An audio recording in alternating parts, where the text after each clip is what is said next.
কবুতর লিখেছে হেলাল হাফিজ। প্রতীক্ষায় থেকো না আমার, আমি আসবো না, থাকলো কথার কবুতর। কখনো 22 মাসে পেয়ে অবসর, একান্তই জানতে ইচ্ছে হলো আমার খবর।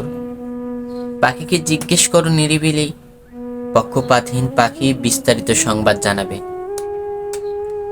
কি কি ব্যথা এবং আর্দ্রতা রেখেছে দখল করে অশৈশবে আমার একলা। আমি কত একা, কতখানি ক্ষত আর ক্ষতি নিয়ে বেদনার অনুকূলে প্রবাহিত আমার জীবন। নিপুণ সন্ধান করো পাখির চক্ষুতে চোখে, কমল পালকে, আবার বিস্তার আর বিন্যাসে কারুকাজ পাবে। কি আমার অনাকাঙ্ক্ষিত গঠন প্রণালী, আর আমার কি রাজনীতি, কবুতর জানে। কবুতর জানে জীবন যাপনে কত মানবিক, কবিতায় কতটা মানুষ, পরিপাটি নির্দোষ সন্ত্রাস নিয়ে আমি কত বিনীত বিদ্রোহী। পাখিকে জিজ্ঞেস করো, সব জেনে যাবে, সব।